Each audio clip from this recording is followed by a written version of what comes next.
आखिर क्या है जगन्नाथपुरी का इतिहास? पुरी के जगन्नाथ मंदिर पर 17 बार आक्रमण किए जाने की क्या है कहानी? किस किसने और क्यों किया था जगन्नाथ मंदिर पर 17 बार आक्रमण?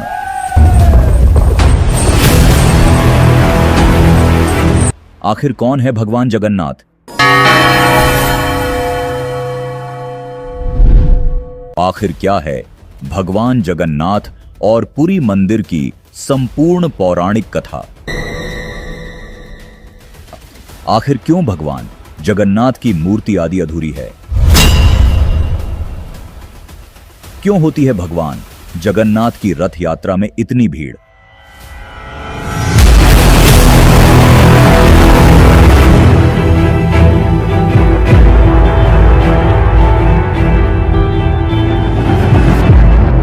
आखिर क्यों भगवान जगन्नाथ का रथ हर बार एक मुस्लिम की मजार के पास रोका जाता है? कौन था सालबेग जिसके इंतजार में 7 दिनों तक भगवान जगन्नाथ का रथ रुका रहा और तमाम कोशिशों के बाद भी आगे न बढ़ सका? आखिर क्यों भगवान जगन्नाथ 15 दिनों के लिए बीमार पड़ जाते हैं? आखिर क्या है ब्रह्म पदार्थ का रहस्य? आखिर यह ब्रह्म पदार्थ क्या है?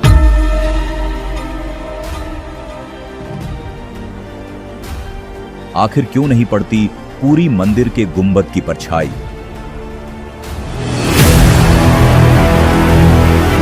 आखिर क्या है पुरी के रसोई भंडार का रहस्य? आखिर क्या है यम द्वार का रहस्य? आखिर क्यों तीसरी सीढ़ी पर पैर रखने से बैकुंठ की जगह यमलोक जाना पड़ता है? आखिर क्या है जगन्नाथपुरी मंदिर की ध्वनियों से जुड़ा रहस्य? आखिर क्यों पूरी मंदिर के ऊपर से कोई भी वायुयान नहीं उड़ाया जाता? आखिर क्यों जगन्नाथ पुरी मंदिर के आसपास कोई भी पक्षी नहीं भटकता? बेड़ी हनुमान मंदिर का जगन्नाथ पुरी से क्या है संबंध? आखिर क्यों हनुमान जी को बेड़ियों से बांधा गया है? कलयुग के अंत और जगन्नाथपुरी से मिलने वाले संकेतों की आखिर क्या है कहानी? क्या सच में अब कलयुग का अंत निकट आ चुका है या फिर यह सिर्फ एक मनगढ़ंत कहानी है? इस वीडियो में हम कराएंगे आपकी सच से मुलाकात। दोस्तों, भारत की भूमि रहस्यों और अद्भुत कहानियों से भरी हुई है। आज हम आपको लेकर चलेंगे एक ऐसी जगह पर जहां धर्म और आस्था का महासागर उमड़ता है। यह वो स्थान है जिसे देखते ही आपका मन श्रद्धा से भर जाएगा। जी हां, हम बात कर रहे हैं पुरी के जगन्नाथ मंदिर की। यह एक ऐसा मंदिर है जो करोड़ों श्रद्धालुओं के विश्वास का केंद्र है और साथ ही रहस्यमयी घटनाओं का घर भी। यहां प्रत्येक दिन भगवान जगन्नाथ की ऐसी रहस्यमयी घटनाएं घटती हैं जो वैज्ञानिकों को अचरज में डाल देती है। पुरी का जगन्नाथ मंदिर हिंदू धर्म के 4 धामों में से एक है। यह मंदिर अपनी अद्वितीय वास्तुकला, धार्मिक मान्यता और रहस्यमयी घटनाओं के कारण दुनिया भर के श्रद्धालुओं को अपनी ओर आकर्षित करता है। यहां हर साल 1 करोड़ से भी अधिक भक्त भगवान जगन्नाथ के दर्शन के लिए आते हैं। इस मंदिर में भगवान जगन्नाथ की पूजा होती है, जो भगवान विष्णु के ही एक रूप माने जाते हैं। भगवान जगन्नाथ को इस मंदिर में उनके भाई बलभद्र और बहन सुभद्रा के साथ पूजा जाता है। इस मंदिर की कहानी सिर्फ आस्था तक सीमित नहीं है। इस मंदिर के इतिहास, संरचना और परंपराओं में ऐसे अनसुलझे रहस्य छिपे हैं जिन्होंने सदियों से लोगों को अचंभित किया है। क्या आप जानते हैं कि इस मंदिर का ध्वज हमेशा हवा के विपरीत दिशा में लहराता है? चाहे मौसम कैसा भी हो, इस मंदिर का ध्वज हमेशा हवा की विपरीत दिशा में लहराता है। और यही नहीं, इस मंदिर के शिखर पर स्थित सुदर्शन चक्र को आप कहीं से भी देखें, ऐसा प्रतीत होता है कि वो आपकी ओर ही देख रहा है। आखिर इस रहस्य के पीछे कौन सी पौराणिक कथा जुड़ी हुई है? वैसे कुछ लोग पुरी मंदिर के ध्वज के विपरीत दिशा में उड़ने वाली बात पर यकीन नहीं करते हैं, लेकिन आज हम आपको इस वीडियो में पुरी मंदिर के ध्वज के विपरीत दिशा में उड़ने का लाइव प्रूफ देने जा रहे हैं, जिसे चाहकर भी नकारा नहीं जा सकता।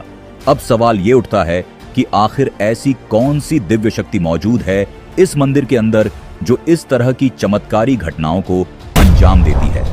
आइए आज हम इस मंदिर की रहस्यमयी यात्रा पर निकलते हैं और इस मंदिर के इतिहास के साथ साथ मंदिर में होने वाली उन सभी चमत्कारी घटनाओं के पहलुओं की बारीकी से जांच करते हैं।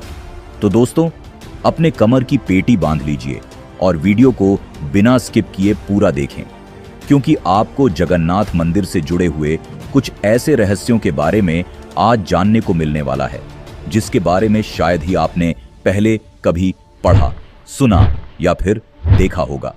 वीडियो में आगे बढ़ने से पहले हमारा आपसे एक निवेदन है कि आप इस वीडियो को देखने के बाद हो सके तो अपनी स्मार्ट टीवी पर चलाकर अपने परिवारजनों को भी जरूर दिखाएं। चलिए दोस्तों, सबसे पहले हम बात करते हैं जगन्नाथ पुरी मंदिर के निर्माण से जुड़ी पौराणिक कथा के बारे में, जिसमें हम जानेंगे कि आखिर यह भगवान जगन्नाथ कौन है और इनकी उत्पत्ति कैसे हुई, किस तरह से हुआ था पुरी मंदिर का निर्माण। भगवान जगन्नाथ की कथा की शुरुआत तब होती है जब कलयुग की शुरुआत के कुछ समय पहले भगवान श्री कृष्ण के जंगल में विश्राम करते हुए साबर कबीले के जरा नामक आदिवासी द्वारा हिरण को जानकर तीर चलाया जाता है और जरा का तीर सीधे भगवान श्री कृष्ण के पैर में लग जाता है, जिससे श्री कृष्ण की मृत्यु हो जाती है। श्री कृष्ण की मृत्यु से पहले जरा श्री कृष्ण से अपने अपराध के लिए माफी मांगता है। तब श्री कृष्ण उसे बताते हैं कि मैंने त्रेता युग में राम के रूप में अवतार लेकर बाली को छुपकर तीर मारा था। तुम पूर्व जन्म में वानर राज बाली थे, इसलिए मैंने अपने लिए वैसी ही मृत्यु चुनी जैसी बाली को दी थी। इसके बाद श्री कृष्ण की मृत्यु की खबर पांडवों को लगती है। तब वे भगवान कृष्ण के शव का अग्नि से अंतिम संस्कार कर देते हैं। लेकिन श्री कृष्ण का शरीर तो जल जाता है, लेकिन उनका हृदय नहीं जलता है, जिसे देखकर पांडव आश्चर्यचकित हो जाते हैं और उनके हृदय को एक लट्ठे में बांधकर नदी में बहा देते हैं। लेकिन सब्र कबीले का जरा नामक आदिवासी रास्ते में उस लट्ठे से हृदय को निकाल लेता है, जिसमें से नीले रंग की तेज रोशनी निकल रही थी, और एक गुफा में जाकर उसकी पूजा करने लगता है। कुछ समय बाद सब्र कबीले के आदिवासी समुदाय द्वारा इसे नीलमाधव के रूप में पूजा जाने लगा, जो कि भगवान विष्णु का ही एक नाम है। इस कबीले के मुखिया का नाम विश्वासु था, जो भगवान नीलमाधव की नीलांचल पर्वत की एक गुफा में पूजा किया करते थे। उस समय एक चक्रवर्ती राजा हुआ करते थे जिनका नाम इंद्रद्युम्न था।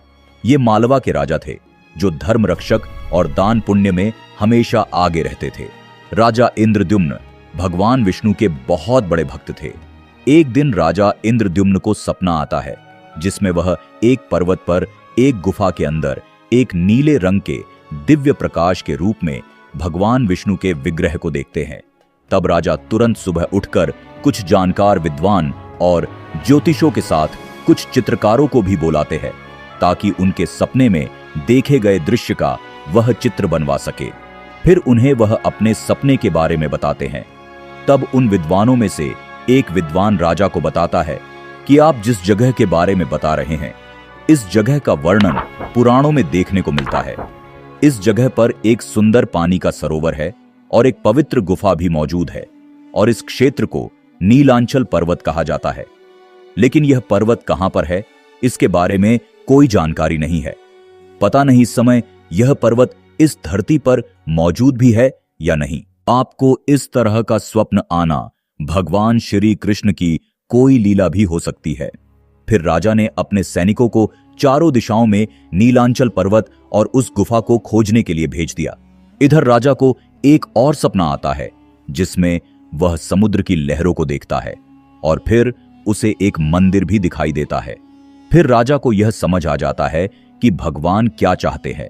राजा अगले दिन ही मंदिर के निर्माण का कार्य प्रारंभ कर देता है, लेकिन समुद्र की लहरों के कारण मंदिर का निर्माण नहीं हो पाता। मंदिर का निर्माण होने के बाद समुद्र की लहरों के कारण मंदिर बार बार ध्वस्त हो रहा था। फिर राजा ने हनुमान जी की स्तुति की और मंदिर निर्माण में उनकी सहायता मांगी। हनुमान जी ने राजा का अनुरोध मान लिया और कहा मैं यहां पर सूक्ष्म रूप में विराजमान रहूंगा। इसके बाद हनुमान जी समुद्र की तरफ मुंह करके बैठ गए। फिर मंदिर का निर्माण किया गया। हनुमान जी के होने से इस बार मंदिर ध्वस्त नहीं हुआ और मंदिर का निर्माण हो गया। मंदिर का निर्माण तो हो गया था, लेकिन राजा को अब भगवान के विग्रह को मंदिर के गर्भगृह में स्थापित करने की चिंता सता रही थी। नीलांचल पर्वत की खोज में गए राजा के सभी सैनिक खाली हाथ वापस लौट आते हैं, लेकिन राजा के इन्हीं सैनिकों में से एक सैनिक ब्राह्मण विद्यापति था। ब्राह्मण विद्यापति थोड़ा आध्यात्मिक किस्म का व्यक्ति था और उसने नीलांचल पर्वत को खोज लिया और उसे यह भी पता चल गया कि एक गुफा के भीतर भगवान के विग्रह की नीलमाधव के रूप में सब्र कबीले का मुखिया विश्वासु पूजा करता है और उन्होंने अपने देवता को नीलांचल पर्वत की गुफा के अंदर छुपाया हुआ है। ब्राह्मण विद्यापति इस बात को भी अच्छे से जानता था कि सब्र कबीले का मुखिया विश्वासु नीलमाधव का बहुत बड़ा उपासक है और उसने भगवान नीलमाधव के विग्रह को किस गुफा में रखा है, लेकिन वह इसके बारे में नहीं बताएगा। फिर विद्यापति ने दिमाग लगाया कि बल के सहारे तो उन्हें कभी भी भगवान का विग्रह प्राप्त नहीं हो सकता। इसलिए विद्यापति ने मुखिया की बेटी को प्रेम जाल में फंसाकर उससे विवाह कर लिया।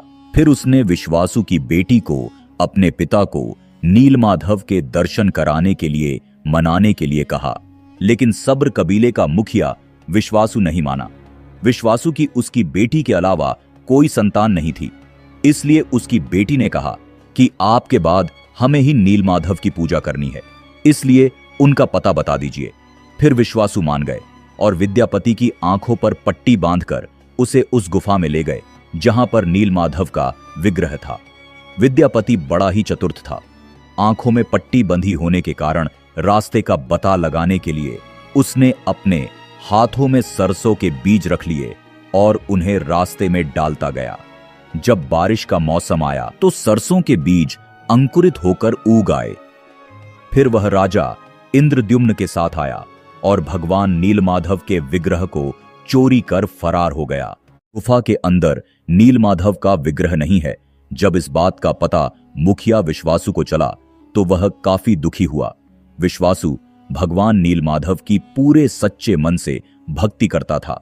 राजा ने भगवान के विग्रह को मंदिर में स्थापित कर दिया, लेकिन उस विग्रह से निकलने वाली नीली रोशनी इतनी तेज थी कि कोई भी उसके दर्शन नहीं कर पा रहा था।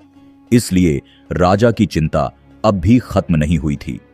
फिर एक दिन राजा इंद्रद्युम्न के सपने में भगवान विष्णु आते हैं और उसे बताते हैं कि तुम्हें समुद्र में स्थित एक पेड़ के लट्ठे को लाना होगा जो द्वारिका से बहकर आ रहा है। तुम उस लट्ठे से मूर्ति का निर्माण करवाओ और उस मूर्ति के अंदर मेरे विग्रह को स्थापित कर दो। राजा ने फिर से अपने सैनिकों को आदेश दिया और उस पेड़ के लट्ठे को लाने के लिए कहा। सैनिकों ने समुद्र में उस पेड़ के लट्ठे को तो ढूंढ लिया, लेकिन पूरी सेना मिलकर भी उस पेड़ के लट्ठे को उठा नहीं पाई। जब इस बात का पता राजा इंद्रद्युम्न को चला तो उन्होंने हनुमान जी से प्रार्थना की।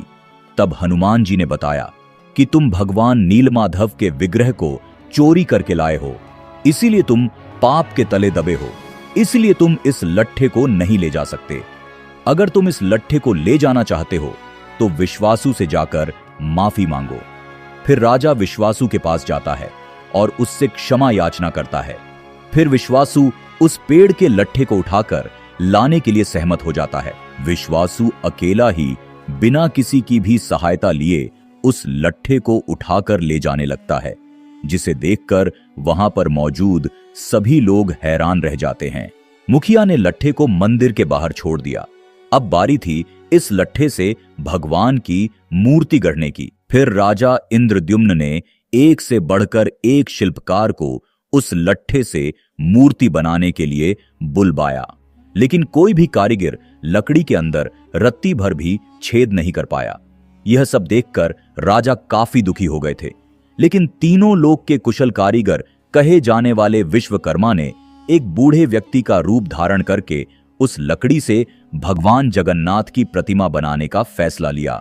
भगवान विश्वकर्मा वृद्ध व्यक्ति का रूप धारण करके राजा के पास पहुंच गए और उनसे कहा कि वह नीलमाधव की मूर्ति बना सकते हैं। फिर राजा ने उस कारीगर से पूछा कि इस लट्ठे से कितनी मूर्तियां बनेगी। कारीगर ने कहा, इस लट्ठे से 3 प्रतिमाएं बनेगी। पहली मूर्ति जगन्नाथ जी की, जिनकी प्रतिमा नाम के अनुसार नीले काले रंग की बादलों की तरह होगी। दूसरी उनकी बहन सुभद्रा की, जो हल्दी चंदन की तरह पीले रंग की होगी। दूसरी बलभद्र यानी कि बलराम की, जो शुद्ध सफेद होगी। यह सुनकर राजा खुश होकर शिल्पकार को प्रतिमा बनाने की अनुमति दे देते हैं। लेकिन इसके लिए उस शिल्पकार ने एक शर्त रखी, जिसमें उसने कहा कि मैं 21 दिनों में गर्भगृह के अंदर इस मूर्ति का निर्माण करूंगा और गर्भगृह में अकेले ही वह इस मूर्ति को बनाएंगे और कोई भी शख्स मूर्ति बनाते समय उन्हें दिखाई नहीं देना चाहिए। यदि कोई भी इन 21 दिनों से पहले अंदर आया तो वे मूर्ति को छोड़कर चले जाएंगे। राजा ने सभी शर्तें मान ली और एक बंद कमरे के अंदर भगवान विश्वकर्मा ने लकड़ी से मूर्ति गढ़ने का काम शुरू कर दिया।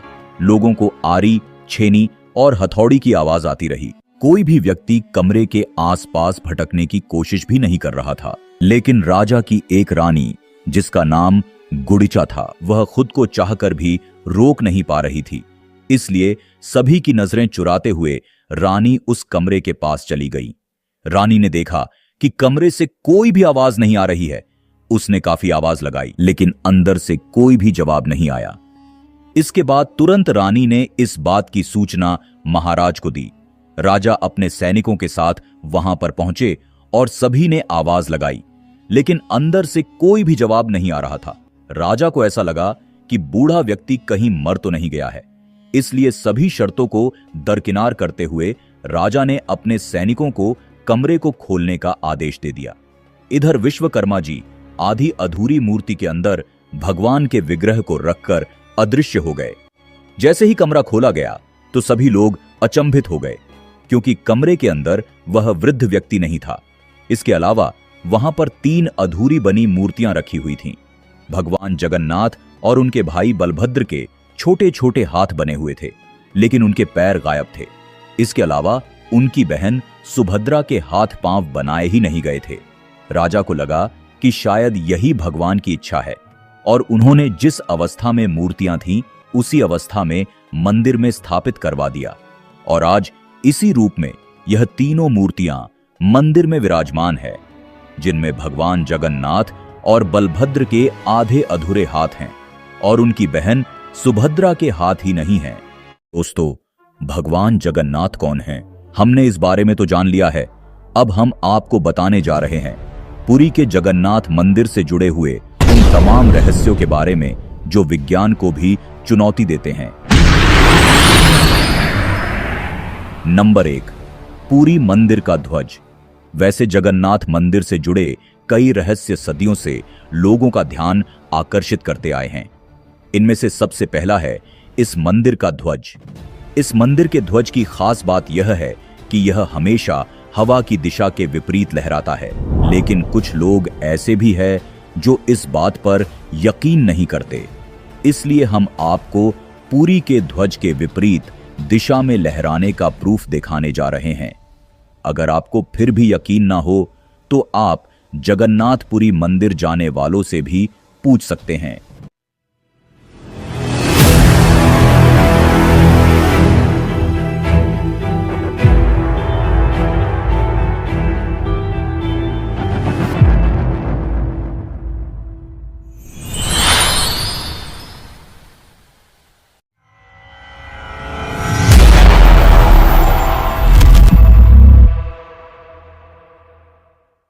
कोई भी वैज्ञानिक या भौतिक नियम इसके रहस्य को सुलझा नहीं पाया है।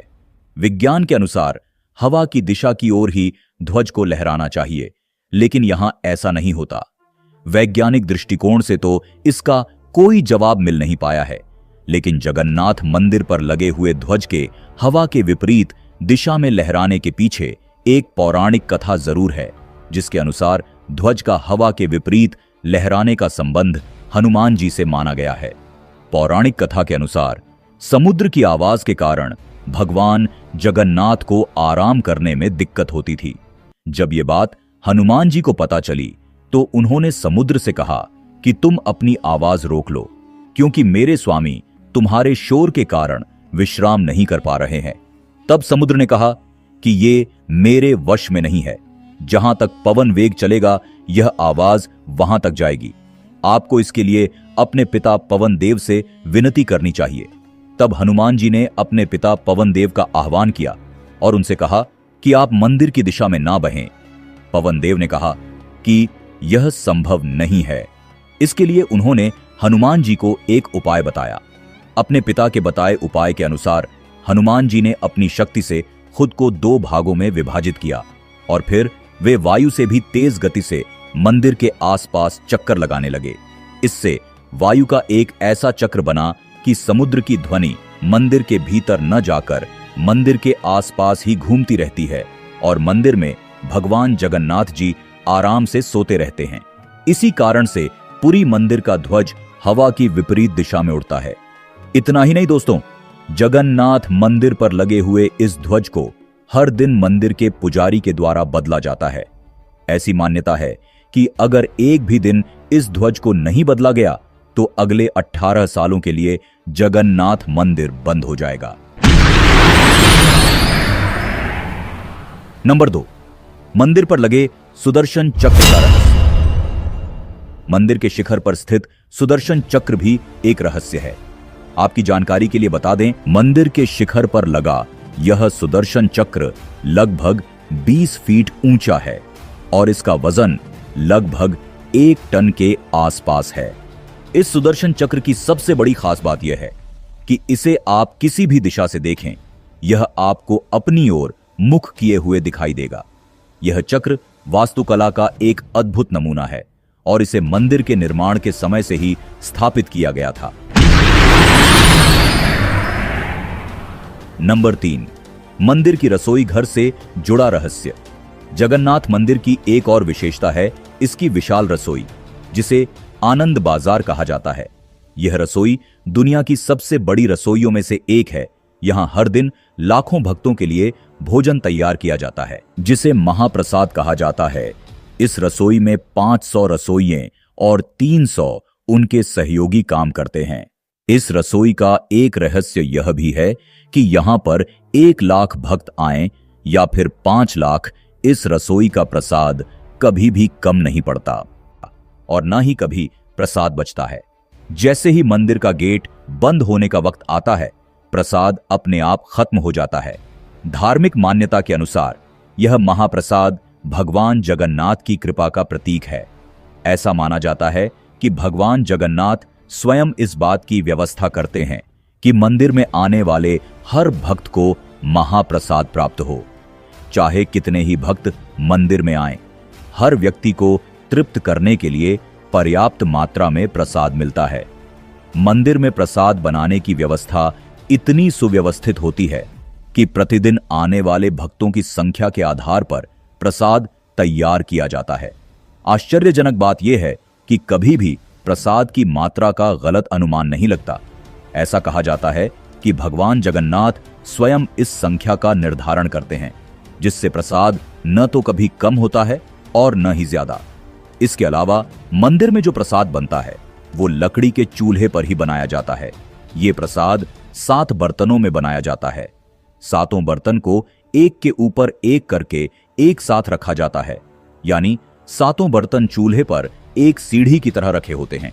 सबसे हैरानी की बात यह है कि जो बर्तन सबसे ऊपर यानी 7वें नंबर का बर्तन होता है, उसमें सबसे पहले प्रसाद बनकर तैयार होता है।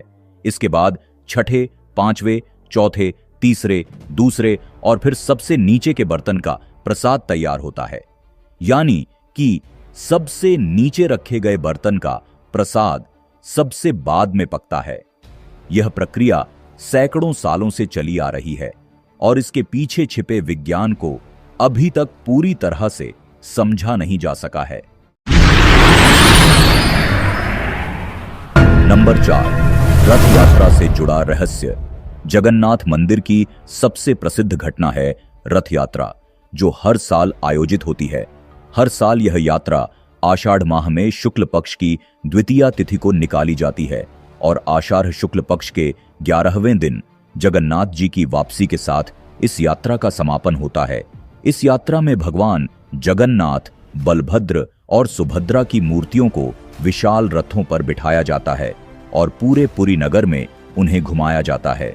अब सवाल यह है कि क्यों निकाली जाती है यह रथ यात्रा? इसका जवाब हमें हिंदू धार्मिक ग्रंथों में देखने को मिलता है, जिसके अनुसार एक बार रथ यात्रा से भगवान जगन्नाथ अपने भाई बलराम और बहन सुभद्रा के साथ अपनी मौसी के घर जाते हैं। इसी वजह से पुरी में जगन्नाथ मंदिर से 3 रथ रवाना होते हैं। इनमें सबसे आगे बलराम जी का रथ, बीच में बहन सुभद्रा का रथ और सबसे पीछे जगन्नाथ जी का रथ होता है। माना जाता है कि भगवान जगन्नाथ की बहन सुभद्रा ने उनसे नगर देखने की इच्छा जाहिर की। तब वह अपनी बहन को भाई बलभद्र के साथ रथ पर बैठाकर नगर दिखाने लाए थे। इस दौरान भगवान जगन्नाथ अपनी मौसी के घर गुंडिचा भी पहुंचे और वहां पर 7 दिन ठहरे थे। तभी से इस रथ यात्रा का आयोजन होता आ रहा है।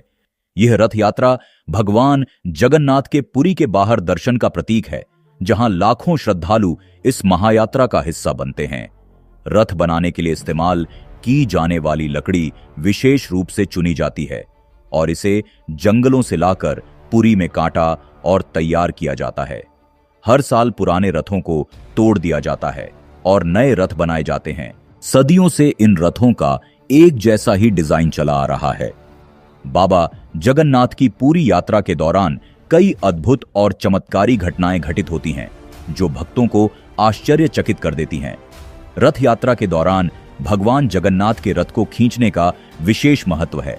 लाखों लोग रथ को खींचने के लिए जमा होते हैं। मान्यता है कि जो कोई भी इस रथ को खींचता है वह मोक्ष प्राप्त करता है। खास बात यह है कि रथ खींचने के दौरान लोगों को एक अदृश्य शक्ति का अनुभव होता है, जो रथ को गति देती है। कई बार ऐसा देखा गया है कि जब रथ को खींचने वाले भक्तों की कमी होती है, तब रथ स्वयं ही चलने लगता है, जो भगवान की दिव्य उपस्थिति का प्रमाण माना जाता है। रथ यात्रा के दौरान भगवान जगन्नाथ, बलभद्र और सुभद्रा के लिए 3 अलग अलग रथ बनाए जाते हैं। भगवान जगन्नाथ का रथ, जिसे नंदी घोष कहा जाता है और इसका रंग लाल और पीला होता है। यह रथ सबसे बड़ा होता है, जिसमें 16 पहिए होते हैं। बलभद्र का रथ, जिसे तालध्वज कहा जाता है और इसका रंग हरा और लाल होता है। इस रथ में 14 पहिए होते हैं। सुभद्रा का रथ, जिसे देवदलन कहा जाता है और इसका रंग काला और लाल होता है, इसमें 12 पहिए होते हैं। कई बार ऐसा देखा गया है कि रथ यात्रा के दिन बारिश होती है, भले ही पहले मौसम साफ रहा हो। स्थानीय लोग इसे भगवान जगन्नाथ की कृपा मानते हैं। मान्यता है कि रथ यात्रा के दिन हुई बारिश से भगवान की उपस्थिति का आभास होता है और यह भविष्य में अच्छी फसल और समृद्धि का संकेत देती है। क्या आपको पता है, भगवान जगन्नाथ की रथ यात्रा के दौरान हर बार भगवान जगन्नाथ का रथ एक मजार के सामने भी रोका जाता है। अब सवाल यह है कि आखिर भगवान जगन्नाथ की रथ यात्रा को मजार के सामने क्यों रोका जाता है? आइए जानते हैं कि भगवान जगन्नाथ की रथ यात्रा को एक मजार के सामने रोकने के पीछे की कहानी क्या है। दरअसल उस समय जहांगीर का एक सूबेदार हुआ करता था, जिसने जबरन एक ब्राह्मण विधवा महिला का धर्म परिवर्तन करके उससे शादी कर ली थी और उसके 5 पुत्र हुए थे, जिनमें से उसका एक ही पुत्र बचा था, जिसका नाम सालबेग था। मां हिंदू होने की वजह से सालबेग में शुरुआत से ही हिंदू धर्म के प्रति आस्था थी। सालबेग की मां भगवान जगन्नाथ की काफी बड़ी भक्त थी। एक युद्ध के दौरान सालबेग के पिता यानी कि जहांगीर का सूबेदार मारा गया। उसी युद्ध में सालबेग भी काफी ज्यादा जख्मी हो गया था।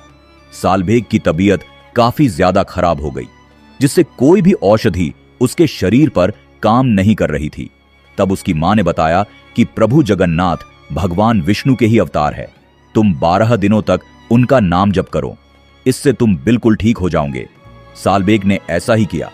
एक दिन भगवान जगन्नाथ सालबेग के सपने में आए और अपने शरीर पर लगाने के लिए उसे धूप दी और कहा, इसे शरीर पर लगाने से तुम बिल्कुल ठीक हो जाओगे। सालबेग जैसे ही नींद से उठा तो उसे अपने पास में धूप रखी मिली। उसने उस धूप को जैसे ही अपने शरीर पर लगाया तो वह तुरंत ही ठीक हो गया। इस घटना के बाद सालबेग भगवान जगन्नाथ का पक्का भक्त बन गया और उसकी आस्था भगवान जगन्नाथ में बढ़ गई। वह इस घटना के दूसरे दिन ही भगवान जगन्नाथ के दर्शन करने के लिए निकल गया, लेकिन गैर हिंदू यानी कि मुस्लिम होने के कारण उसे मंदिर में प्रवेश नहीं करने दिया गया, जिससे सालबेग उदास होकर वृंदावन चला गया और वहां पर भगवान श्री कृष्ण की भक्ति करने लगा। इधर भगवान जगन्नाथ की रथ यात्रा का निकलने का समय निकट आ गया। सालबेग को जब भगवान जगन्नाथ की रथ यात्रा के बारे में पता चला तो वह वृंदावन से भगवान जगन्नाथ के रथ यात्रा में दर्शन की आशा लेकर वृंदावन से पैदल निकल पड़ा। लेकिन रास्ते में सालबेग की तबीयत अचानक से खराब हो गई और वह समय पर ना पहुंच सका, जिससे सालबेग काफी दुखी हुआ। इधर भगवान जगन्नाथ का रथ अचानक से बलकंडी में रुक गया। रथ को हाथों से, घोड़ों से और हाथियों से खींचने की कई कोशिशें की गई, लेकिन रथ आगे नहीं बढ़ा। लगभग 7 दिन बीत गए। भगवान जगन्नाथ का रथ एक ही जगह पर रुका रहा, जिससे प्रजा और राजा चिंतित होने लगे। फिर एक दिन राजा को एक सपना आया, जिसमें राजा से भगवान जगन्नाथ ने कहा, चिंता मत करो, मैं अपने भक्त सालबेग की प्रतीक्षा कर रहा हूं। आखिरकार एक कष्टदायक यात्रा के बाद सालबेग बलकंडी पहुंच गए और भगवान जगन्नाथ के दर्शन किए। इस बार उन्हें भगवान जगन्नाथ के दर्शन करने से किसी ने भी नहीं रोका। जब उन्हें पता चला कि भगवान जगन्नाथ उनकी प्रतीक्षा कर रहे थे तो वह भावुक हो गए। उनके आंखों में आंसू आ गए, वह भाव विभोर हो गए। दूर दूर से लोग सालबेग को देखने आने लगे। सालबेग ने भगवान जगन्नाथ के लिए कई भक्ति गीत लिखे, जिन्हें आज भी पूरी मंदिर के गर्भगृह में सुबह की प्रार्थना के रूप में गाया जाता है। जहां पर भगवान जगन्नाथ का रथ रुका था, वहां पर सालबेग की मृत्यु के बाद उनकी समाधि बना दी गई और यह आज भी पुरी के वरदान में मौजूद हैं।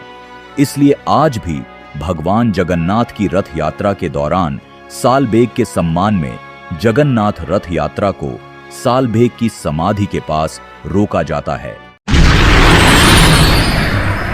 नंबर 6, मूर्तियों से जुड़ा रहस्य। भगवान जगन्नाथ की मूर्तियां भी इस मंदिर की रहस्यमयी चीजों में शामिल हैं।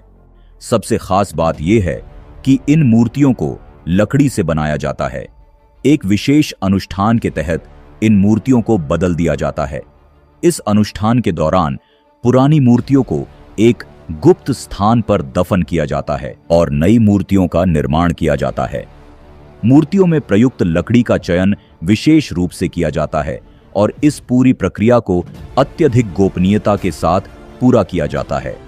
यहाँ हर 12 साल में जगन्नाथ जी, बलदेव और देवी सुभद्रा तीनों की मूर्तियों को बदल दिया जाता है और फिर उनके स्थान पर नई मूर्तियां स्थापित की जाती हैं।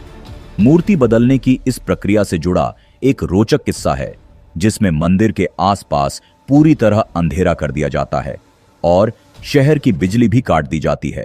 मंदिर के बाहर सुरक्षा तैनात कर दी जाती है। सिर्फ मूर्ति बदलने वाले पुजारियों को ही मंदिर के अंदर जाने की इजाजत होती है। हाथों में ग्लव्स पहनाए जाते हैं। इसके बाद मूर्तियां बदलने की प्रक्रिया शुरू होती है। पुरानी मूर्तियों की जगह नई मूर्तियां लगा दी जाती हैं।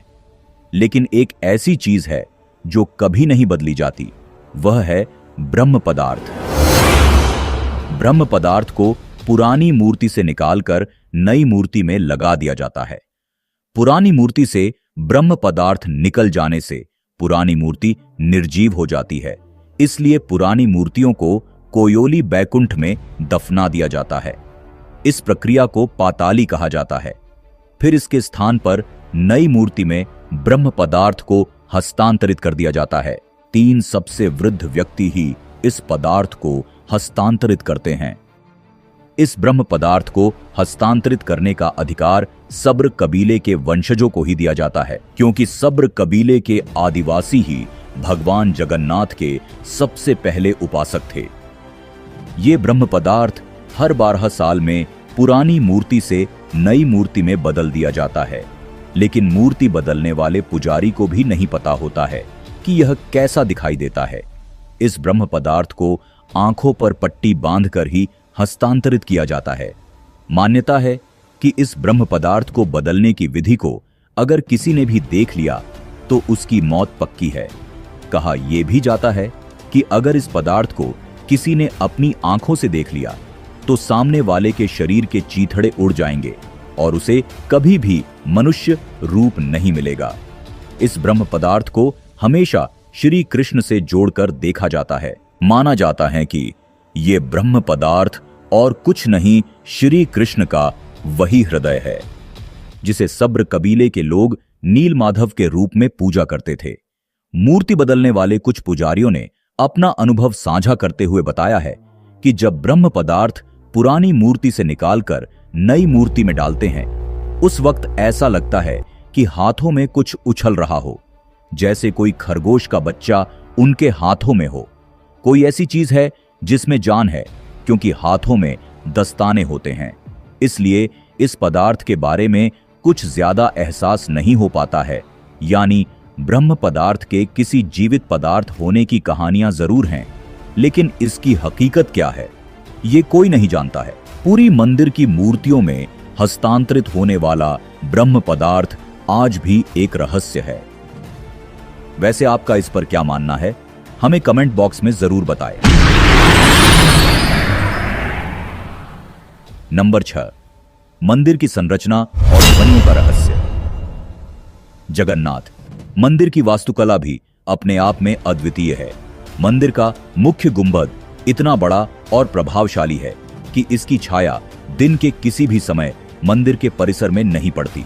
अक्सर मंदिर में आपने 1 या 2 दरवाजे देखे होंगे, लेकिन जगन्नाथ पुरी मंदिर में 4 दरवाजे हैं, जिनमें पहले द्वार का नाम सिंह द्वार यानी शेर का द्वार, दूसरे द्वार का नाम व्याघ्र द्वार यानी बाघ का द्वार, तीसरे द्वार का नाम हस्ती द्वार यानी हाथी का द्वार और चौथे द्वार का नाम अश्व द्वार यानी घोड़े का द्वार। जानकारी के लिए बता दे, मुख्य द्वार को सिंह द्वारम कहा जाता है। इसके अलावा मंदिर के आसपास एक चमत्कारी घटना घटती है। पूरी समुद्र तट पर स्थित होने के बावजूद भी मंदिर के अंदर समुद्र की लहरों की आवाज सुनाई नहीं देती। जब तक आप लोग मंदिर के बाहर रहते हैं तब तक आपको समुद्र की लहरों की आवाजें सुनाई देती है, लेकिन जैसे ही आप मंदिर के सिंह द्वार के अंदर प्रवेश करते हैं लहरों की आवाज पूरी तरह से गायब हो जाती है। यह रहस्य आज भी अनसुलझा है और लोगों को सोचने पर मजबूर करता है कि आखिर ऐसा कैसे संभव हो सकता है। इतना ही नहीं, मंदिर के पास में ही स्वर्ग द्वार भी है, जहां पर मोक्ष प्राप्ति के लिए शव जलाए जाते हैं। सिंहद्वार में कदम रखने से पहले आसपास जलाई जाने वाली चिताओं की गंध आती है, लेकिन जैसे ही कदम सिंहद्वार के अंदर जाता है ये गंध भी खत्म हो जाती है। ऐसा क्यों होता है, इसके पीछे की पौराणिक कथा के बारे में हम आपको पूरी मंदिर के ध्वज वाले पॉइंट में बता चुके हैं। नंबर 7, मंदिर के ऊपर से नहीं जाता है कोई विमान और ना ही गुजरते हैं पक्षी। आमतौर पर ऐसा देखा गया है कि मंदिरों के ऊपर से पक्षी गुजरते ही हैं या कभी कभी उसके शिखर पर भी बैठ जाते हैं, लेकिन जगन्नाथ मंदिर इस मामले में सबसे रहस्यमय है, क्योंकि इसके ऊपर से कोई भी पक्षी नहीं गुजरता और ना ही इस मंदिर की गुंबद के ऊपर बैठता है। सिर्फ यही नहीं, मंदिर के ऊपर से हवाई जहाज भी नहीं उड़ते हैं। माना जाता है कि जगन्नाथ पुरी मंदिर की सुरक्षा गरुड़ पक्षी करता है। इस पक्षी को पक्षियों का राजा कहा जाता है। यही कारण है कि अन्य पक्षी मंदिर के ऊपर से जाने से डरते हैं। दिलचस्प बात तो यह है कि जगन्नाथ मंदिर पुरी के ऊपर एक 8 धातुओं से निर्मित एक चक्र है, जिसे नीला चक्र या सुदर्शन चक्र के नाम से जाना जाता है। ऐसा कहा जाता है कि ये चक्र मंदिर के ऊपर से गुजरने वाले वायुयानों में कई तरह की रुकावटें पैदा कर सकता है। इसी वजह से कोई भी वायुयान इस मंदिर के ऊपर से नहीं गुजरता। आश्चर्यचकित कर देने वाली बात तो यह है कि इंसानों तक तो ठीक है, लेकिन पक्षियों को कैसे पता है कि इस मंदिर के ऊपर से नहीं गुजरना है और ना ही इसके ऊपर बैठना है। नंबर 8, नहीं दिखती है मंदिर की परछाई। जगन्नाथ मंदिर करीब 4 लाख वर्ग फीट एरिया में है। इसकी ऊंचाई 214 फीट है। दोस्तों, किसी भी वस्तु या इंसान या फिर पशु पक्षियों की परछाई बनना तो विज्ञान का नियम है, लेकिन जगत के पालनहार भगवान जगन्नाथ के मंदिर का ऊपरी हिस्सा विज्ञान के इस नियम को चुनौती देता है। यहां मंदिर के शिखर की छाया हमेशा अदृश्य ही रहती है। इतना ही नहीं, अगर कोई व्यक्ति इस मंदिर पर जाकर खड़ा हो जाता है तो उसकी परछाई भी नीचे नहीं दिखाई देती है, जो अपने आप में काफी अद्भुत है।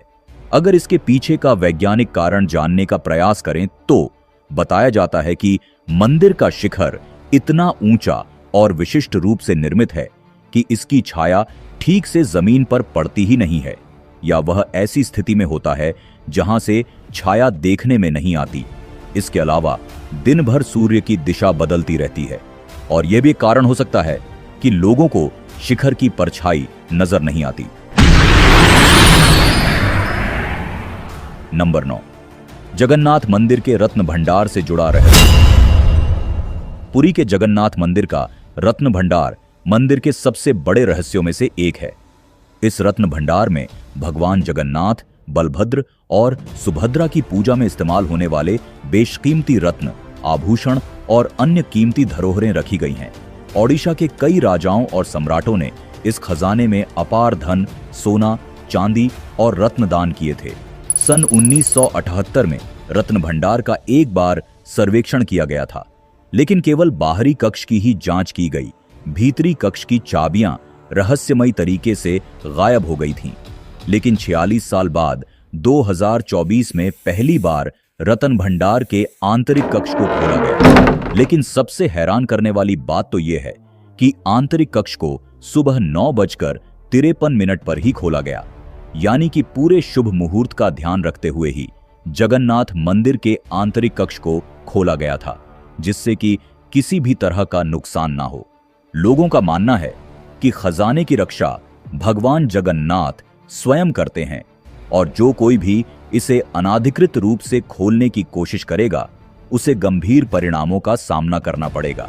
कुछ इतिहासकारों का कहना है कि बहुत बार डकैत लोगों ने मंदिर के खजाने को चुराने का प्रयास किया था, लेकिन वे लोग कहां गायब हो गए, इस बात का पता आज तक किसी को भी नहीं चल सका। आंतरिक कक्ष के अंदर कुल 12 बक्से मिले थे, जिनको स्ट्रांग रूम में शिफ्ट कर दिया गया था। जब इन बक्सों की जांच की गई तो इस बात का पता लगा कि इसमें जो आभूषण है वह 12वीं शताब्दी के है।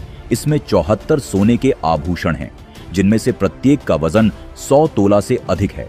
सोने, हीरे, मूंगा और मोतियों से बनी प्लेटें भी पाई गई। इसके अलावा 140 से अधिक चांदी के आभूषण भी रत्न भंडार में रखे हुए थे। जांच कमेटी ने लोगों का एक भ्रम अवश्य दूर कर दिया है, क्योंकि लोगों का मानना था कि जगन्नाथ मंदिर के आंतरिक कक्ष में मौजूद खजाने की रक्षा सांप कर रहे हैं। लेकिन जब कमेटी ने रत्न भंडार के आंतरिक कक्ष के द्वार खोले, तब उन्हें कोई भी सांप नहीं दिखाई दिया। नंबर 10, यम द्वार का रहस्य। यदि आप जगन्नाथ पुरी जाने का अपने मन में विचार कर रहे हैं तो इस बात का जानना आपके लिए बहुत ही जरूरी है कि जगन्नाथपुरी को धरती का बैकुंठ माना जाता है, जिसके दर्शन मात्र से ही इंसान हमेशा हमेशा के लिए पाप मुक्त हो जाता है। पौराणिक मान्यता के अनुसार भगवान जगन्नाथ के दर्शन करके सभी लोग पाप मुक्त होने लगे थे। तभी यह देखकर यमराज जी चिंतित होने लगे और भगवान श्री जगन्नाथ के पास पहुंचे और उनसे कहा, आपके दर्शन करके तो सभी मनुष्य बैकुंठ धाम पहुंच रहे हैं। इस तरह तो यमलोक खाली हो जाएगा और सभी मनुष्य भी बैकुंठ धाम पहुंच जाएंगे। तब भगवान जगन्नाथ ने तीसरी सीढ़ी यमराज को देते हुए कहा कि जब भी कोई भक्त दर्शन से लौटते समय तीसरी सीढ़ी पर पैर रखेगा तो उसके सभी पुण्य खत्म हो जाएंगे, उसे मेरे दर्शन का फल नहीं मिलेगा और वह बैकुंठ की बजाय यमलोक जाएगा। अगर आप जगन्नाथपुरी दर्शन करने के लिए जा रहे हैं तो मंदिर में कुल 22 सीढ़ियां हैं, जिसमें आपको दर्शन करने के बाद नीचे से शुरुआत की तीसरी सीढ़ी का ध्यान रखना है और उस पर आपको अपने पैरों को रखने से बचना है, वरना आपके दर्शन के सभी पुण्य शून्य हो जाएंगे। यमशिला की एक और पहचान यह है कि यह एक काले रंग का चमकता हुआ पत्थर है, जिसे आप आसानी से पहचान सकते हैं। नंबर 11, भगवान जगन्नाथ के बीमार होने से जुड़ा रहस्य। दोस्तों, आपने इंसानों के बीमार होने के बारे में तो सुना होगा, लेकिन आपको जानकर हैरानी होगी कि भारत में भगवान जगन्नाथ का एकमात्र ऐसा मंदिर है जहां पर भगवान जगन्नाथ भी बीमार पड़ जाते हैं। जगन्नाथ रथ यात्रा से पहले भगवान जगन्नाथ को 15 दिनों के लिए बुखार आ जाता है और यह परंपरा हर साल निभाई जाती है। लेकिन क्या आप जानते हैं कि आखिर हर साल जगन्नाथ जी को 15 दिनों के लिए बुखार क्यों आ जाता है? जगन्नाथ यात्रा शुरू होने से पहले ज्येष्ठ माह की पूर्णिमा तिथि के दिन भगवान जगन्नाथ, बलभद्र जी और सुभद्रा जी को 108 घड़ों के जल से स्नान कराया जाता है, जिसे सहस्त्रधारा स्नान नाम दिया गया है।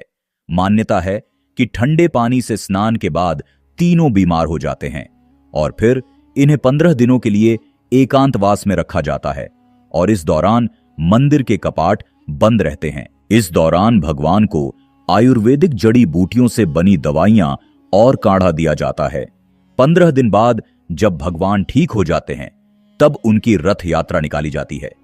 लेकिन अगर इस चीज को पौराणिक कथा से जोड़कर देखा जाए तो एक पौराणिक कथा के अनुसार उड़ीसा की पुरी में भगवान जगन्नाथ के एक परम भक्त थे जिनका नाम था माधव दास। वो प्रतिदिन जगन्नाथ जी की भक्तिभाव से आराधना करते थे। एक बार माधव दास को अतिसार उल्टी दस्त का रोग हो गया था।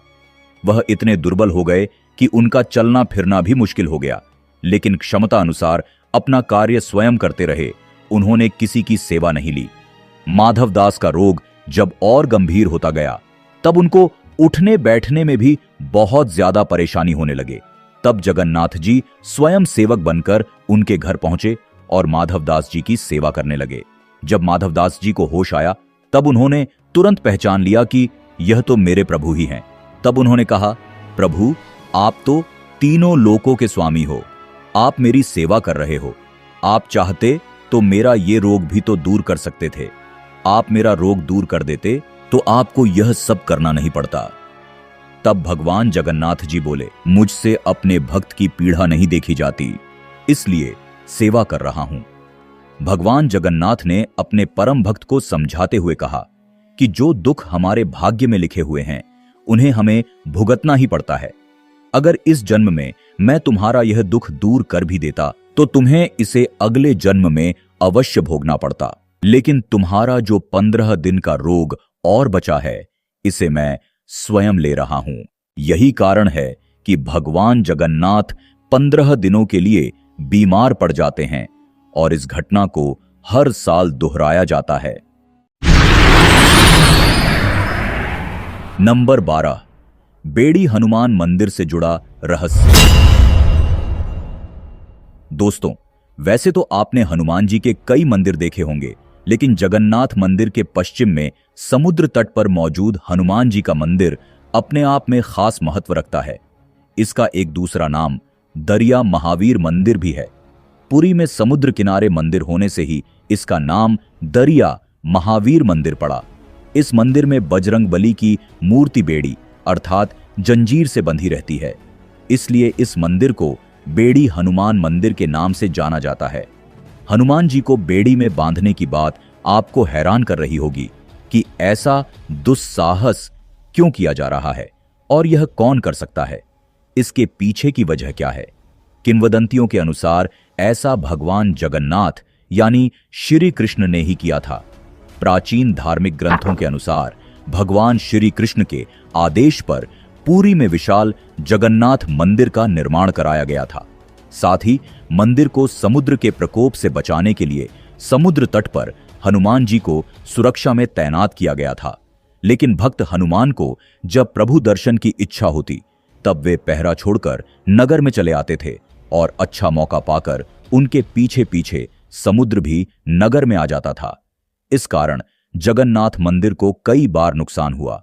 भगवान जगन्नाथ ने हनुमान जी को बार बार समझाने का प्रयास किया, लेकिन हनुमान जी अपने प्रभु के दर्शन करने से खुद को रोक नहीं पा रहे थे और हनुमान जी को बार बार नगर में आकर दर्शन करने से रोकने के लिए भगवान जगन्नाथ को कोई उपाय नहीं सूझ रहा था। तब भगवान जगन्नाथ ने एक बड़ा फैसला लिया। भगवान जगन्नाथ ने हनुमान जी को वहीं समुद्र तट पर बेड़ियों से बांध दिया और कहा कि अब से तुम यहीं रहकर मंदिर की सुरक्षा करोगे। तब से भगवान हनुमान का मंदिर उसी समुद्र तट पर है और मंदिर में बजरंगबली बेड़ियों में बंधे हुए हैं। मान्यता है कि इससे नगर में समुद्र की लहरों का आना भी बंद हो गया और मंदिर भी सुरक्षित हो गया। हनुमान जी के इस मंदिर की वजह से अब जगन्नाथ मंदिर पूरी तरीके से सुरक्षित है, चाहे वह समुद्र की लहरों को लेकर हो या फिर चोर डकैत हो। इसी वजह से यहां हजारों भक्त रोजाना दर्शन के लिए आते हैं। नंबर 13, जगन्नाथ मंदिर का कलयुग के अंत से जुड़ा रहस्य। जगन्नाथपुरी से मिलने वाले संकेतों को देखें तो क्या सच में कलयुग का अंत निकट आ चुका है? क्या सच में अब कलयुग का अंत होने वाला है? और क्या भविष्य मलिका के अनुसार यह दुनिया 2024 के बाद विनाश की कगार पर खड़ी है? या फिर कुछ यूट्यूबर अपने निजी फायदे के लिए आप सभी को भविष्य मलिका को जरिया बनाकर मूर्ख बना रहे हैं? आइए आज हम इस चीज का पर्दाफाश करते हैं और आपको सच्चाई से मिलवाते हैं। दोस्तों, जब भी बात कलयुग की होती है तो दुनिया के अंत का जिक्र जरूर होता है। हमारे जितने भी पुराण हैं, जैसे स्कंद पुराण, भविष्य पुराण, भागवत पुराण और विष्णु पुराण, सभी में कलयुग के अंत को लेकर अलग अलग तरह की बातें कही गई हैं। इन सभी ग्रंथों में से भविष्य मलिका सबसे प्रमुख है। इसको सबसे अधिक महत्व क्यों दिया जाता है, इसके बारे में आपको आगे पता चल जाएगा। 16वीं सदी के संत अच्युतानंद दास ने 600 वर्ष पहले भविष्य में घटित होने वाली घटनाओं के ऊपर एक ग्रंथ लिखा था, जिसे भविष्य मलिका कहा जाता है। संत अच्युतानंद दास महाराज उड़ीसा के पुरी के थे और उन्होंने कलयुग के अंत के बारे में जगन्नाथपुरी मंदिर में घटने वाली कुछ घटनाओं का जिक्र किया है। जो एक ऐसे संत थे जो भूत, भविष्य और वर्तमान सभी के बारे में जानते थे। चाहे वह अरब से आए, मुगलों का भारत पर शासन हो, 20वीं शताब्दी की प्लेग महामारी हो, या फिर 21वीं सदी की कोरोना महामारी, या फिर 1970 का भीषण बांग्लादेश का चक्रवात हो, इनकी सभी भविष्यवाणियां अभी तक सच होती आई हैं। आपको जानकर हैरानी होगी कि इनमें से ज्यादातर भविष्यवाणियां जगन्नाथ मंदिर से जुड़ी हुई हैं और ये सच भी हो चुकी है। जगन्नाथ मंदिर का कलयुग के अंत से बहुत गहरा कनेक्शन जुड़ा हुआ है। चलिए एक एक करके जानते हैं। सबसे पहले हम बात करते हैं जगन्नाथ मंदिर की गुंबद के बारे में, जिसको लेकर ऐसा कहा जाता है, अन्य मंदिरों की तरह जगन्नाथ मंदिर की गुंबद के ऊपर कभी कोई पक्षी नहीं बैठता और ना ही इसके ऊपर से कोई प्लेन या हेलीकॉप्टर गुजरता है। लेकिन जुलाई 2020 में एक दिन इस मंदिर की गुंबद पर बाज और गिद्ध को बैठा देखा गया था। ये पक्षी मंदिर की गुंबद, स्तंभ और नील चक्र पर भी बैठे थे। भविष्य मलिका में इस बात की भविष्यवाणी बहुत पहले ही कर दी गई थी और यह भी बताया गया था कि जिस दिन यह घटना घटित होगी, समझ लेना दुनिया विनाश के बहुत ही नजदीक पहुंच चुकी है। अब दूसरे पहलू की बात करते हैं, जो जगन्नाथ मंदिर में मौजूद बहुत ही पुराने बरगद के पेड़ से जुड़ा है। 2019 में एक फानी साइक्लोन आया था, जिसके दौरान जगन्नाथपुरी में मौजूद यह 600 साल पुराना बरगद का पेड़ टूट कर गिर गया था। इस घटना के बाद ही 6 महीने बाद कोरोना जैसी महामारी ने दस्तक दी थी, जिसमें लाखों की संख्या में लोग खत्म हुए थे। तभी से यह भविष्य मलिका चर्चा में आई थी, क्योंकि भविष्य मलिका में बरगद के पेड़ के गिरने और कोरोना महामारी का पहले ही उल्लेख कर दिया गया था। अब बात करते हैं जगन्नाथ मंदिर के गुंबद से पत्थर नीचे गिरेंगे कि तो भविष्य मालिका में लिखा गया है कि जब जगन्नाथ पूरी मंदिर के गुंबद से नीचे पत्थर गिरेंगे तो यह दुनिया के महाविनाश का संकेत होगा। अभी हाल में ही कुछ वर्ष पहले जगन्नाथ मंदिर के ऊपर से पत्थर नीचे गिरा था। भक्तों की इतनी भीड़ होने के बावजूद भी इस पत्थर से किसी को कोई नुकसान नहीं हुआ। ऐसे में इस घटना को कलयुग की चरम सीमा और दुनिया के महाविनाश से जोड़कर देखा जाता है। दोस्तों, अब हम बात करते हैं जगन्नाथ मंदिर में घटित हुई उस घटना के बारे में जिसने सभी को सोचने पर विवश कर दिया था। दरअसल 19 मार्च 2020 को यह घटना जगन्नाथ के पुरी मंदिर में घटित हुई थी। दरअसल पापनासक एकादशी के दिन जगन्नाथ पुरी में एक अखंड दीपक जलाया गया था, लेकिन अचानक एक दिन तेज हवा चलने लगी, जिसके चलते दीपक की लो हवा में उड़कर जगन्नाथ मंदिर के झंडे पर जा गिरी, जिससे झंडे में आग लग गई। शायद ही किसी ने कभी ऐसा सोचा होगा कि ऐसा भी हो सकता है। झंडे में आग लगने का उल्लेख भी भविष्यमालिका में मिलता है। इस घटना के बाद यह कहा जाने लगा कि यह कलयुग के अंत का संकेत है और दुनिया का महाविनाश भी होने ही वाला है। वर्तमान परिस्थितियों को देखें तो यह सच भी हो सकता है, क्योंकि दुनिया विश्व युद्ध की कगार पर खड़ी है। पिछले 2 वर्षों से रूस और यूक्रेन में लगातार युद्ध चल रहा है, तो वही मध्य पूर्व में इजराइल, फिलीपीन और इराक आमने सामने हैं। अगर विश्व युद्ध हुआ तो फिर इस दुनिया को एक भयानक विनाश से कोई नहीं रोक सकता। लेकिन भविष्यमालिका में यह भी बताया गया है कि जब कलयुग का अंत निकट आएगा तब जगन्नाथ पूरी समुद्र के अंदर डूब जाएगी। फिलहाल में अभी ऐसा कुछ तो नहीं दिखाई दे रहा है, लेकिन कुछ अन्य घटनाएं हैं जो भविष्यमालिका में बताई गई हैं, वह जरूर घट चुकी है। भविष्यमालिका में यह भी बताया गया है कि कलयुग का अंत आते समय यमुना, गंगा और सरस्वती नदी सूख जाएगी। वर्तमान में सरस्वती नदी धीरे धीरे सूख रही है। यमुना नदी की हालत खराब है, लेकिन गंगा नदी अभी भी अपने यंग फेस में है। कुछ यूट्यूबर भविष्यमालिका का हवाला देकर खूब व्यूज छाप रहे हैं, जिसमें वह कह रहे हैं कि 2024 के बाद यह दुनिया खत्म हो जाएगी, भारत पर सभी देश मिलकर आक्रमण करेंगे, ऐसा होगा वैसा होगा। आपकी जानकारी के लिए बता दें कि यह जो बातें आपको बताई जा रही हैं, यह बिल्कुल भी भविष्यमालिका द्वारा प्रूफ नहीं है। कुछ लोग अपने मन से और भविष्यमालिका का गलत अनुवाद करके सिर्फ व्यूज के लिए मनगढ़ंत कहानियां आपको सुना रहे हैं और आपको डरा रहे हैं। भविष्यमालिका हमको ये बताती है कि इंसानों सुधर जाओ, वरना इसके परिणाम गंभीर होंगे। भविष्यमालिका हमें भविष्य में घटित होने वाली घटनाओं के बारे में बताती है, ताकि हम आने वाली आपदाओं से निपटने के लिए पहले ही सतर्क हो जाए। हमारे हिंदू धार्मिक ग्रंथों के अनुसार कलयुग की आयु 4,32,000 साल है और अभी कलयुग की आयु 4,26,000 साल और बची है।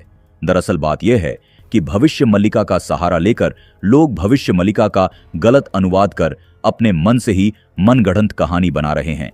कलयुग के अंत में अभी काफी समय बाकी है, इसलिए आप रिलैक्स रहें और बिल्कुल भी चिंता ना करें। दोस्तों, अगर आप कहें तो हम भविष्यमालिका के ऊपर एक अलग से पूरा वीडियो बना सकते हैं। तो दोस्तों, ये थे जगन्नाथ मंदिर से जुड़े हुए वो तमाम रहस्य जिसके बारे में आज हमने इस वीडियो में जाना। इस वीडियो को देखने के बाद शायद ही आपके मन में जगन्नाथ मंदिर से जुड़ा हुआ कोई प्रश्न रहा होगा। फिर भी अगर जगन्नाथ मंदिर से जुड़ी हुई कोई ऐसी बात रह गई है जिसके बारे में हमने आपको नहीं बताया, तो प्लीज आप कमेंट बॉक्स के माध्यम से जरूर बताएं।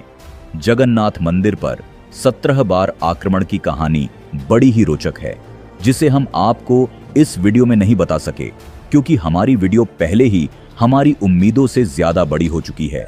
इसलिए पूरी मंदिर पर 17 बार आक्रमण के ऊपर हम जल्द ही एक अलग से वीडियो बनाएंगे। अंत तक हमारे साथ बने रहने के लिए धन्यवाद। नाथों के नाथ जगन्नाथ की जय।